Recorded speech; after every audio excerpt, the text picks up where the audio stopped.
Assalamu alaikum. Welcome to Allah Loves. The most praiseworthy station in the sight of Allah, the highest quality mentioned, that was most manifested in the way that the Prophet, peace be upon him, carried himself, is the quality of ihsan. It's the quality of excellence. We started off this series by talking about taqwa, because taqwa is the stepping stool to ihsan. God consciousness is the stepping stool to this sense of excellence. The Prophet, peace be upon him, described ihsan as worshipping Allah as if you can see Him. And if you can't see Him, then you know that He sees you. If you remember the statement that we mentioned of Omar ibn Abdul Aziz in the first episode, he said that taqwa is that a person abandons sins. And he said everything beyond that, which is fasting long into the day, praying long into the night, those are forms of excellence. Those are forms of ihsan. To understand how these two qualities go together, taqwa is observing the sight of Allah upon you in a way that would deter you from doing anything that could compromise that love.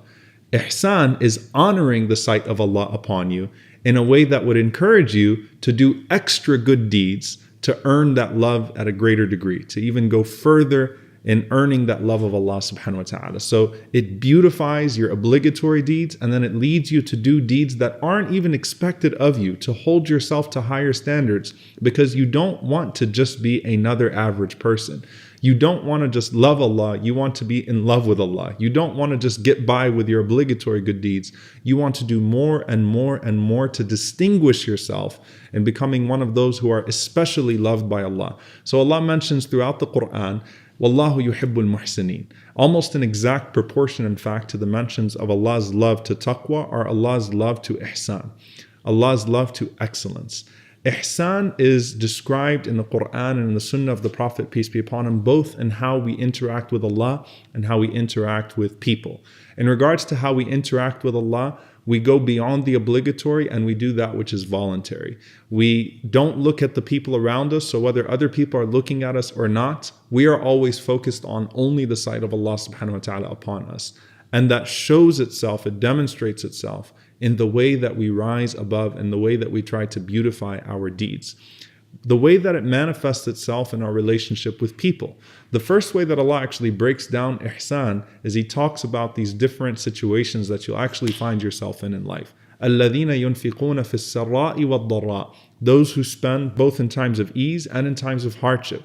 Now, spending in times of ease, you have a required amount that you're supposed to give in charity, and you have that which you're encouraged to give. So when that person is in ease, they give beyond their zakat, they give beyond that which is obligatory. They open their hands and their hearts in sadaqah and charity, and they give and they give and give. And when they're in hardship, just like they don't want Allah to stop providing for them and giving to them, even when they are distant or when they're doing things that should disqualify them from that sustenance, they too continue to give even when no one expects it of them, even when they're in hardship, because they understand that Allah is the provider and Allah is the one worth spending for. And no person goes into poverty for giving for Allah subhanahu wa ta'ala. So they move themselves to a different standard. They spend in ease and they spend in hardship. وَالْكَاظِمِينَ الْغَيْظَ. And they swallow their anger, even when their anger is justified. They don't just avoid doing the things that are haram in anger.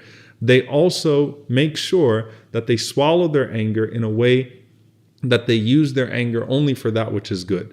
They don't use their anger for things that are petty. They don't use their anger in ways that are displeasing to Allah subhanahu wa ta'ala. They withhold their anger even when it may be justified, because they want Allah to withhold His anger from them. وَالْعَافِينَ عَنِ النَّاسِ. And they pardon people even when they have the right. And Islam establishes the right of a person to have what's been taken from them given back to them, to have their sense of justice. Justice is the societal standard. But when it comes to the personal level, when a person is placed in a position where they have the ability to forgive and to show mercy and to pardon, once justice has been afforded to them, they opt for a state of mercy. They opt for showing a greater degree of pardon and forgiveness, because that's what they seek from Allah. أَلَا تُحِبُّونَ يَغْفِرَ اللَّهُ لَكُمْ. Don't you want Allah to pardon you and to forgive you even when you find yourself not deserving? So the way to describe ihsan is that you see the love of Allah through all of your interactions. And you aim for a higher degree of the love of Allah through all of your interactions. And because of that, you hold yourself to a higher standard in all of your interactions, whether it's in your worship or it's in your relationships or it's in your work ethic. You're always holding yourself to a higher standard because the degree of love that you seek from Allah is that much higher. The best way to describe this to all of you is that Allah describes 3 types of people or 3 types of selves in the Quran. Allah describes an-nafs al-ammara bis-su', the soul that commands itself with evil, that indulges in evil. Then Allah describes a soul that is accountable, an-nafs al-lawwama. That's the self of taqwa, that you're holding yourself accountable, not doing anything to disqualify yourself from the love of Allah.